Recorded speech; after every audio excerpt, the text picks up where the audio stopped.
everyone. Welcome to Calvary Connection. Good to be with you as we gather to be in conversation with one another. It's good, right, to be in conversation. This is relational building that we're doing here and just being the body of Christ together. And we're glad to have you with us. Hello, friends. Welcome once again to Calvary Connection, our podcast that we are partaking in with our good friend here, Richard Rohr. The final take of his book that we have together. Right. Man, it's been a journey so far. It's been wonderful reading this with all of you, discussing this with all of you. It's going to be fun to kind of look at what we've talked about these last few weeks, last few months now it's been since we started this. Just a lot there, and I'm so grateful that you've read along with us, and I've learned so much. Oh yeah, I've learned so much. So thanks for growing with me and hopefully making me a better disciple of Jesus through this process. So chapter 17 and some appendices is all we have to chat about today. I'm sure we'll find plenty to talk about. Oh, sure. I mean, he really does throw a lot in here. He does. Again, just as the last couple chapters felt like they've been speeding up, now it really is this shotgun. Like, here's a bunch of stuff that I think is really important and I want to get in the book, so I'll just throw it all in at the end. It was interesting. So, a little potpourri of thoughts, but I do think there's some things here that struck both of us and maybe struck you too, that we can just kind of wrap up, and then after 17, we'll talk through some appendices, and then we'll just do some final impressions and wrap this podcast up. So, initial thoughts on 17. What do you think? It was, again, it focuses on these two practices, right? He says, here's two ways that I've used at my center for kind of getting people into this idea of reordering themselves, which he gets into later on. And the first one, that idea, he talks about like standing in the flow, right? And this is a quote that he had on page 222. That practice, actually doing things like these exercises or these practices, practice is standing in the flow, whereas theory and analysis observe the flow from a position of separation. And I think that spoke to both of us. Definitely. It was, at least for me, it was something that really brought me back to my undergraduate studies when I was learning to be a teacher. Yeah. Right? Yeah. Because there's so much that as you're training to be a teacher, you're learning from books, you're learning from lecture, you're learning in the classroom. Right, practice, theory. And then you have student teaching, which is putting you into practice. You're standing in the flow rather than observing it. And you're taking what you've learned, head learning, and being able to apply it with all of the inconsistencies and the problems that come up. You're learning on the fly how to deal with that. And good theory, but not a great reality. Yeah, and I think that both of those really goes into what it means to learn how to do something. The same thing you encounter with apprenticeship or with Vicar Daphne, having that time to learn how to be a pastor beyond just the thinking aspects. Right, and I think in our daily living, this is church. We practice. Yeah. We're coming together. We practice confession. We practice singing. We practice reading the Bible in a way that feels authentic and a connection with God. I think that gets us in the flow. And yet, Monday through Saturday, we can critique how worship went. We can talk about things from the outside. But I think in some ways, the service itself, the worship itself, is being in that flow. Yeah. And I would say, even to go that deeper, I think in my day-to-day life, when I'm in the flow, I feel like God is really, like, we're in sync. Like, everything's going on all cylinders. I mean, right? Like, here we go. God's blessing and leading, and I'm really following, and kind of my eyes are open. And I think when he talks about the resistance here. The resistance to that flow. I think that's often where as humans we say, well, God is punishing me, or there's an absence from God, or an abandonment by God. And I think that's true in my own life too. Oh, sure. There's definitely been moments, seasons, but I think our, whatever reason we feel that way, we can't get stuck there. Yeah. And as we talked about before, I think there are people who say, I'll never walk into a church again. I'll never be a part of organized religion again, which I do hear often too. It makes me sad. And at the same time, I feel like people got stuck in that resistance and saying, like, I will never. When I do think he talks here about, there's times for both. Yep. Both of them are helpful. And I think, again, like we've talked about, here we are in Good Friday today, how God holds love and suffering at the same time. And we don't talk about the resistance very much. We don't like to focus on the resistance. We kind of poo-poo that. Or we have a few select places, like you say. With death, we have funeral stuff. In Good Friday, we have a liturgy for that. But there's so much more to resistance in life beyond just the moment of death. Yes. You know, that one aspect of sorrow does not encompass the entirety of human misery. I mean, losing your job. Yeah. Getting a divorce. Where's the liturgy for that? Miscarriages. I mean, I think there's so much hardship that we kind of say, gosh, I'm sorry you're going through that. Yeah. But it is part of not feeling like you're in the flow of God's abundance, which is part of our story. But again, the church doesn't really pick that up super well. And like you said, ritualize, memorialize, give us language and tools to do that. And I think the church can do a better job of this. And I appreciated his kind of challenge in saying, we can be a better church. Yeah, and that's always, I mean, if we're going to be an embodiment of God in the world, we should always be looking for those things. Right. What can we do better that will engage with people in a way that brings them closer to understanding their God? That's right. And I think this is where he's talking about unlearning some behaviors. Yeah. So in my grandma's generation, when somebody was going through something, they cooked a meal and brought it over. And but I don't think they had words. Sure. And it's not that the actions are bad either, but I do think, like, what is some people still do this, cook a meal, bring it over, but what is our way of reaching out, being neighbors? There's no Hallmark cards for sorry divorce. you're getting a divorce. Yeah, exactly. And so we really, as a culture, just aren't equipped to use some language and some tools to do that, and I think we can reclaim a little of that. But it is unlearning. Mm-hmm. I hear people say, "Oh, I didn't want to make you cry." Well, you're not in charge of my tears, right. And maybe I need them. Yeah. But we need to unlearn that we are in charge of making somebody sad just because we want to name that they might be going through some suffering. And what we need to learn is, what can we say that's helpful, that actually helps them all along their journey with God, to lift them up. That actually feels supportive and helpful, not shaming or anything. And I think that's a part that we need to learn. Yes. And I think that Rohr will get back to this concept too. Yes. And I think it's the last appendix. Yeah. This threefold concept that we'll discuss a little bit down the road. But yeah. Good. Important stuff there. Well, you picked up on page 223, this sentence that says, anything is a sacrament if it serves as a shortcut to the infinite, to God, but it will always be hidden in something that is very finite. And first you were like, no. I had such an interesting reaction to this statement. It was very much, at first I was like, no, that's anything is a sacrament? Come on. This is too far. It's too much. But then I sat with it and I was like, wait a second.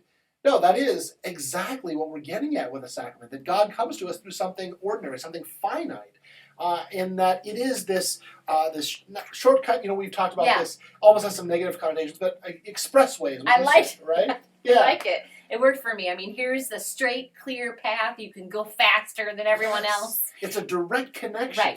Right. Get in this lane, and it is in some ways a shortcut too, but you're right. I think shortcut kind of felt like it's not the full package, and I think God's sacrament is the full revealing as quickly and as passionately as you can get there. And I do. And now that I've sat with this, I like that he says anything is a sacrament, because that's like the definition of a sacrament. Yeah. Is that which brings the holy together with you in some physical, elemental way. Right. We recognize communion and baptism, but that's what we know.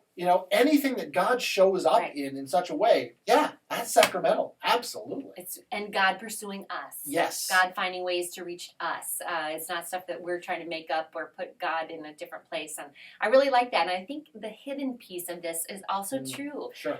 Sacraments are still a mystery for me. I don't really know. I mean, I try to explain it to fourth graders. But we don't know. That's the thing. Yeah. It's so God being out. I love that it's somewhat hidden too. Like, I just don't get it every time either. I can't wrap my mind around it. But I do think that that's how God just wants to be discovered, wants to be found, wants us to meet them and meet God. And yet I love that it's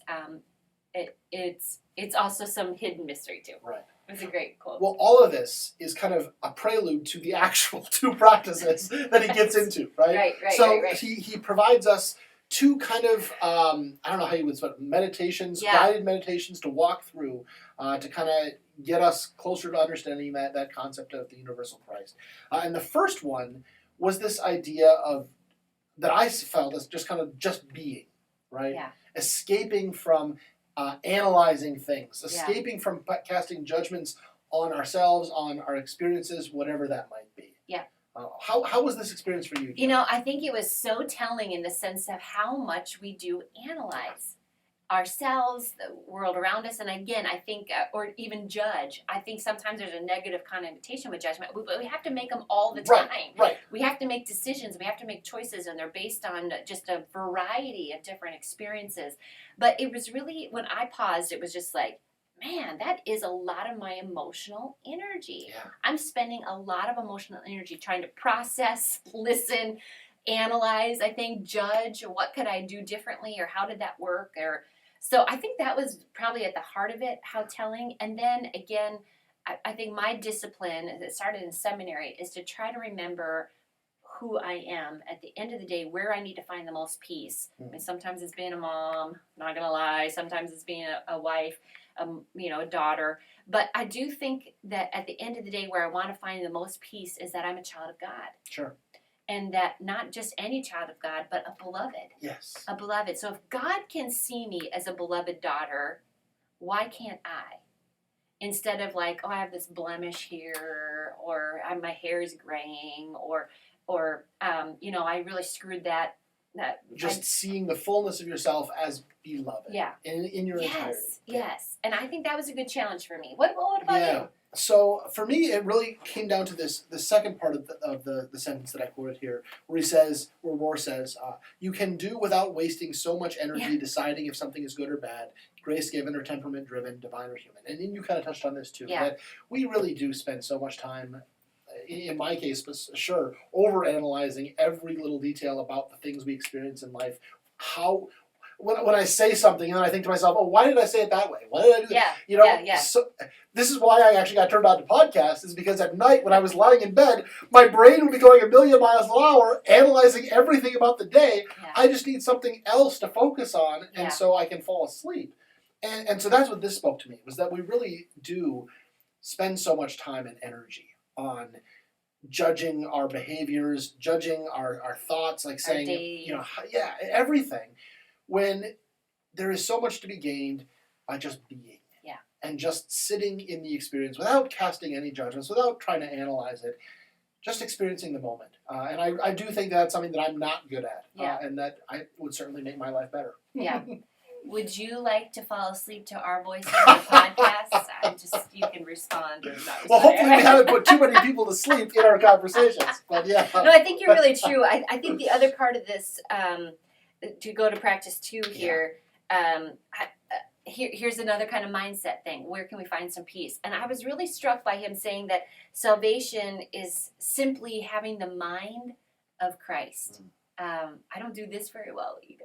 Yeah. I think it kind of goes into the first one. I'm analytical. I'm very human. I'm a very boots on the ground person. But notice that he doesn't say it's a personal relationship with Christ. It's not a profession of faith.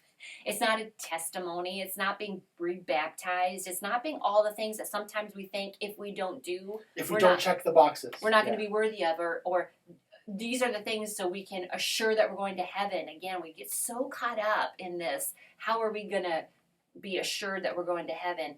When really, could it be as simple as trying to have the mind of Christ? Mm-hmm. And then to see as Christ does, to act as Jesus does. I mean, I think in some ways it is that simple. Yeah. And yet it's very hard. I think this kind of gets at what Paul writes about, right? Yeah. We always try to put ourselves back under the slavery of the law. Yeah. Even with the gift of grace of Christ, we try to say, well, so here's how we get that, by checking these boxes. Yeah. I have to understand things this way. I have to believe this way. I have to say these exact words. Jesus Christ, I give myself to you, whatever it might be. We try to enslave ourselves. There's something in us that wants to have those things. And what Rohr is talking about is letting go of that. And it's a unlearning. Yeah, an unlearning. To relearn again, which we'll get to a little bit deeper here too. So I think that was really helpful. I think he ends with that kind of mirror, sunshine, God. Yeah. Again, kind of potpourri of trying to get some images that we can relate to and how that settled. For me, I think the mirror was the most helpful, even though it's not an active, what do you call those things? consciousness or the mirror is inanimate. Thank you. I knew it. So I can't have a relationship with the mirror, but I create a relationship with the mirror because, again, who I see, the mirror's not judging me. Yeah. I'm judging reflecting myself in that reflection. And again, for Catherine's confirmation, we gave her one diamond earring. And she put it in the top of her ear, and the card said, every time you look in the mirror, we want you to know that you are more precious than that diamond in God's sight, that you shine more brightly for Jesus than this diamond, that your value is more than this diamond. Because I want you, every time you look in the mirror, to see the reflection that you are God's. And I don't know if she got any of that, but she loved the diamond in her ear. I'm just going to be honest. I mean, she's 14 at the time or whatever. But, sure. I think that's kind of what I need to. I need to look in the mirror and say, instead of saying gray hair and freckles and blemishes and lumps, that you say, God sees me as the beloved daughter. And go get them, Genelle. Go out there and do my work, Genelle. And it's not in a judgment way, but I think for me, when I look in the mirror, it's automatically that analysis, that judgment, that what could I be doing differently or who could I differently be? And if I could see that as a divine mirror, I think that kind of struck a chord with me. It doesn't go all the way, but what was your reaction to that? I had a harder time with the second practice. It didn't really pop with me. And I think because I focused in, I analyzed that threefold piece, right? Where he talks about, the mirror cannot help but reflect, and that's all it can do. The sun cannot help but shine, and so it is with God, that God cannot help but love. And that's true. God cannot help but love, that's who God is. But to me, getting back to the idea of the mirror is an inanimate object. Right, the sun is not alive. It doesn't have a consciousness. God does. Yeah. God is a loving being, and that love incorporates a self-aware existence. Yes, and a choice. That can be in relationship. Yes. Yeah, that can make choices. Yeah. And to me, that's where this kind of fell apart, and it pulled me out, and so it didn't ring as strongly. I think that's fair. I think that's fair. Yeah. That's good. So that was the end of chapter 17. Done. And then he's continuing the shotgun blast of here's some more stuff for you. We had two appendices. And the first one had to do with a set of worldviews. Yeah. Right? Yeah. He lines out these 4 different worldviews, talks through them each, and says, some stuff about them. Yeah, I think for me, I had to read through that a few times just to try to get, it's easy for me to say, I can see people in these different worldviews. Categorizing. Right, analyzing. Easier for me to do with other people than myself, too. But I really, at the nutshell, I think to encapsulate this, it's more how we see the world. Yeah. Not exactly what we see. And so I think we use this worldview perspective a lot. Obviously, he lands in the incarnational. He wrote a whole book about it, worldview. And so it was somewhat helpful to me, I think, and yet I think he even gave us a way out to say, I'm not saying either or here. Right. It is trying It's just a way of kind of trying to put some... Where some camps do fall and where some people do fall. And I think his encouragement is if any of these fall in, the Christ is everywhere. Yeah. Universal Christ. I think we both liked this one quote that he had here that I think is important about what a worldview really is. Yeah. That he says, your worldview is not what you look at. Yeah. It is what you look out from or look through. And recognizing that we all have one. That he talks about how there's no such thing as an unbiased worldview. And that is absolutely true. Right. We all think we're unbiased because we're all coming from our own perspectives, right? If I'm wearing a pair of glasses that's tinted blue and I see everything with a blue hue, I assume that's unbiased because we'll just have the world is blue. Doesn't everyone have blue eyes? Exactly. We all have a lens through which we view the world, and recognizing that fact can help us, as he says, compensate in some ways for the blind spots that gives us. Right. So I did like that part of it. Good. Appendix 2. Appendix 2. I think this is going to get back to where he kind of gives us some language, I think, to challenge us. And what I liked about this order, disorder, reorder, was it reflects my faith journey, honestly. Sometimes when I feel like I figured something out, it gets all jumbled up and I have to rethink it. And I think even Tamra was helpful in the Zoom call about just how when I grew up, the world was ordered in a different way. Yeah. And she talked about pronouns. Yeah, right. And You how know, we use those and how we understand those. And today, a person can choose a pronoun that is they. Yeah. You know, my English teacher would be like, Right. and again, this next generation is growing up with a different worldview than my grandmother did. It's not wrong or right. I think we often but it's seeing try to things in a place different that way. in right or wrong. But now, what are we learning from this next generation with pronouns? Yeah. What and how does that mean? help to reorder our thought process? Right, but it is disordering me right now. Like I'm trying to wrap my mind around. Or people will say, "Put your pronouns at my signature on my email," and I'm like, "Put my pronouns." Like, if that would help people in Christ, I'm open to it. I'm just I'm just disordered by it all. But I think that was a great example on the Zoom call about how, again, I felt like we had an order. Pronouns. This We're means disordering that. now, and I'll land in some kind of reordering where I can make some sense of it, or dismiss it. I mean, I think I do have the choice to say that. I don't know how I do, but I do think that that was a great example, and there are many, many more about this. But I do think it reflects a journey. Yes, absolutely. And that we don't just hit a place like when we're rebaptized, or and then we're done. Yeah, and then like, this is there this is is, no we got it. disordering, and if there is, you're wrong. Yeah. Or we should fear, or you need to change. And this gets into what you talk about, so many problems that occur with with prosperity theology, right? Yeah. The idea that we've got it situated, we know where we're at, and so nothing's going to happen that's wrong. And then when something does happen that's wrong, we have no tools to deal with it because we assumed everything is ordered, everything is fixed, and nothing should go wrong. Right. But that's not life. And again, I think then it becomes like I am doing something wrong. I'm not reading enough. I'm not praying enough. I'm not, worshiping correctly. And again, I think to go back to that flow sense is that, or being the mind of Christ, it can really be that simple rather than checking things off a box. For me, this order, disorder, reorder, tripartite thing that he has, really, what I saw in that was an idea of maybe even the meaning of life.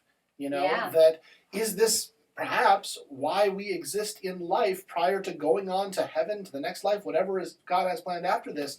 Are there some things that we can't just learn by being told, that we have to experience in order to really get it in our bones? I agree. And that perhaps by going through life with one another, in relationship, experiencing the disorder of grief and pain and loss, we come out the other side having been changed in a way that we could not have otherwise been, and be able to relate to God, relate to each other in whatever comes next, in a new way that we couldn't otherwise. Yeah. And this has really come clear on the Zoom calls again. I think many have lost their spouse on this Zoom call. Kaya talking about losing her dad, even in writing in, how you could read about death in a book and hear the stages of grief, and you can anticipate this, and this is but until you experience it, I think everyone's personal story has been, I landed in another spot. I was reordered. And now to look back on that, would I love to have skipped over it? Absolutely. I'd rather have my dad here than have to be like, that was a helpful experience in grief and loss, and now I'm a stronger Christian. No, but that is the reality. I think you're saying that right. And I think it reorders us and everyone, even Kaya, again, today we have to say, now I'm more compassionate in a way I didn't even know I had capacity to be compassionate, because now I can see somebody who's gone through loss in a different light, a different worldview, a different lens, which again is not, God's not saying, I'm going to challenge you. Right. This is part of our existence. The how the world works. And I do think that this is helpful again to say, order, we're going to be disordered. Grief's a great example. And not get stuck there. And reorder. Yeah. Well, and I think the very last sentence of the book ties that together, where he says, it seems that each of us has to learn on our own, with much kicking and screaming, in that disorder piece, what is well hidden but also in plain sight. Yeah. It is through those experiences that we come to see differently. For sure. Yeah. And I hope that as shepherds of a congregation, that is what we're doing, is saying you're invited into God's story. Yeah. And this is a little bit of how it's going to feel. Order, disorder, reorder. And it's not you all doing that. That's what's going on in our lives too, and being humble and transparent about that. But still, our focus is on Christ. And that's why we want to do this for this Lenten journey, is to keep pulling us back to what God is up to, specifically in the man, Jesus, and also in the divinity of Christ, and to keep that as our focus this Lent. And I think we did an okay job of that. I think so. Absolutely. If I don't say, I do say so myself.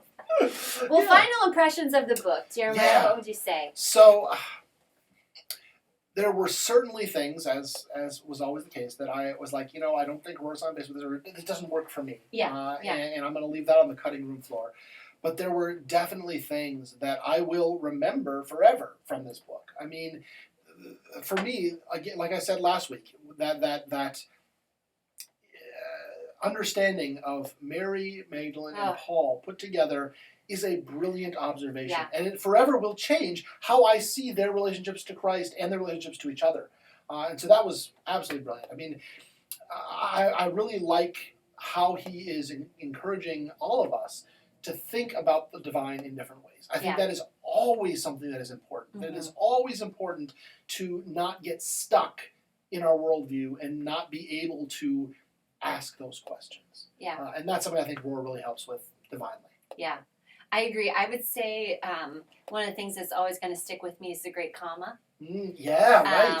And just thinking about, I do love that the Apostles' Creed uses the comma in the sense that it is the big plan. It is the big picture that they communicate, which is similar to our world's, our life story. And then the comma is like all the details. And I love that in the sense that your details don't have to look like my details, and they don't always have to look like Jesus's, although that's my striving goal. But when people say, like, what's God's plan? I kind of like that it's these high things and there's a comma. And you fill in, what is your story and how does it intersect with God's story? Yes, and I think that was brilliant. And at first I was kind of like, gosh, I've said the creed a million times and not noticed that. And I loved, like, Lenore's, like, insert the Beatitudes there, yes. And yet it really gives me an invitation to insert my story. And I think that was powerful. I think I'm not going to do this right away, but I am going to pick this book up again, and I think try to do it in more, just sit down and try to read through it again now that I'm kind of over some of my hiccups. And I think that now I've done after working with all of you, the Jesus separation from Christ, I really had a reaction to at the beginning. I'm settled a little bit more, so now I want to go back and kind of read that again. I'm reading scripture differently, as we have all kind of mentioned. Teresa's having some great examples of me, like, oh, here it is. It's right here in scripture. And I want that experience. So I probably won't do it right at post-Easter, but some point, maybe this summer, get around the bonfire and read it again and just try to soak up what I can after growing and learning so much with you and with all of you, too. Well, and that has been. I mean, the conversations from Zoom, having people write in questions and ideas, that has made this such a rich experience. I mean, I have absolutely enjoyed having these conversations with you, Pastors I know. But also being able to be in conversation with others who explodes it in the way that it has created this community. So I've enjoyed that quite a bit. Me too. Do we have time to dive into some of these, or do we want to jump to what comes next? Let's do what comes next. Again, an invitation to continue as you're reading. Use the podcast email. We can respond via email about some things. The Zooms, we've been a part of, so we can fill in some of the insights that we've had too. But know that we want to continue the conversation. And again, this was such a deep book that please take your time, but know that now that we're through it, we'll reflect back with you. So what's going to happen with Calvary Connection? Great question. We've created this this podcast that might put you to sleep at night. I'm just joking. So what I decided to do on sabbatical, I'm going to continue to do Calvary Connections, and I'm going to invite you into my sabbatical. connecting with as people that I'm going to be visiting and exploring and meeting, and so we can continue to share that. And I'll share that with the church. And so if you choose to, you can log on, and that'll keep a Calvary Connection for me, as well as a Calvary Connection for you. And so this time I'm going to take that on so Pastor Jeremiah can take care of you as I'm stepping aside from some of that. And we hope by next fall that we can take up another book. If people want to gather this summer, please do. We have a new fire pit area right here by the mailbox at Calvary. You can come and bring your lawn chairs and sit around. You're welcome to be in the building too. We have some regulations, but some of that is opening too. But we finally voted on 3 books that we would like to go deeper with you. And I know there were so many more, but let me grab those and we can share. All right. You take this one. Okay. Rob Bell writes Love Wins. This is a book that was in the news a few years back, and I have actually not had a chance to read this. And so this was one that I was like, I really want to talk about that. I think it gets into some of the same ideas. I agree. That, like last week when Rohr talks about, this salvation thing that God's up to is a train that we're all on, for better or worse. How we view it can change, but we're all on the train because love wins. And so I think there would be a connection there with this piece. I agree, and Rob Bell has some Lutheran connections, but he is now, I think, full-time authoring, but has led different churches, I think, in his own sense of where Christ dwells. Our youth group knows Rob Bell well, has done a lot of his stuff. We've done some stuff for Lent, but I really think this gets back to the salvation issue, and he got attacked greatly in the evangelical for having this love wins, and so I do think for those of you who might be interested in going deeper with what is heaven, what is hell, and how is salvation realized here, I think that would be a good book. Yeah. The second book we decided is Shane Claiborne's. Some of you may have already read this. We read this as a congregation in the midst of our year of Jubilee, trying to think about that. But we had so much good feedback about this book. If you haven't picked it up, I think it's good. This is really a practice. Yes. If you want to look at how do we practice these things, how do we actually follow Jesus in his teaching, I haven't found a better book than Shane Claiborne's. Shane really has a way of speaking in a prophetic voice in a modern sense. I mean, and he absolutely lives what he says. And it's fascinating to kind of explore what that has meant for him and what it means for us to see that word being put into action. Yeah. Don't. It looks thick. It's a very easy read. He's very accessible as an author, and that's book number 2 that we've considered. Book number 3, Nadia Bolz-Weber, Pastrix. This is her first book, right? Right. Yes. This is her first book. And I think she had, Nadia, for those of you who haven't had a chance to experience her either as a speaker or a writer, has a way of putting the Lutheran theology into words that is very accessible. It really does speak, I think, to people on a wide spectrum of understandings and worldviews and experiences. And so I think this would be a great way for us just to kind of explore some of those things together. Again, the Lutheran practice, the Lutheran theology in practice is really what she's done. She started a church called All Saints, All Sinners, talks about that story, how she was called to do that in there. But here it really does take the Lutheran sacraments, theology, symbols, rituals, and really lives them out in a different way that I think would be a good study for us too. She swears. Just a heads up. She's very boots on the ground. Look at her tattoos. But I do think there's something that we could learn from this too as Lutherans. And again, wrestle with, I think. Yeah. We do not, are not getting any royalties right. for this. Unless any of these 3 are watching the podcast and would like to have a conversation. No, just kidding. Just some authors we thought we would dive into next fall and invite you in. So we're going to send out a questionnaire. Mm-hmm. We'll send it to you. If you don't get one or can't find it, please let us know. And just to let us know how this podcast experience was for you. What worked well, what you think this would make it better, because we've never done this before, and maybe say which book you might be interested in. Again, we're not set on these. We just thought we'd throw some out that we'd be interested in picking up next fall when I'm back from sabbatical and continue to learn with you. Well, before we go, Pastor Genelle, I have to say that's a very nice coffee mug you have there. Yes. Have you noticed my coffee mug? I have noticed your coffee mugs. Now, have they all been the same? Nope, Or- I've picked a different coffee mug for each Calvary Connection episode, and all of them have been given to me by you. Different members of the congregation. When you go back, you'll see from John Deere to homemade to Minnie Mouse. My first house here in Bemidji, we called my Minnie Mouse house. So all stories, and I thought intentionally it would be fun to do it. But this cup comes from my dear friend Florence Lundmark.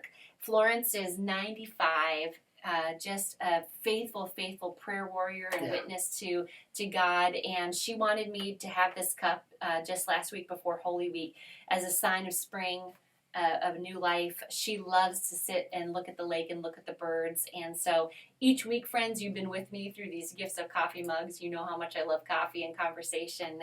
And so a shout out to all of you who blessed me with mugs. And a reason to go and rewatch all of the old episodes. See if you can recognize the mugs that Pastor Genelle was using each week. Yeah, shout out to all of you. Thanks for blessing us with this conversation. Thank you, my friend. Oh, thank you so much. For being in conversation with me. And may we continue this Calvary Connection. This is chapter 1 of many. Very good. Thanks so much, friends. We love you all. Have a wonderful night.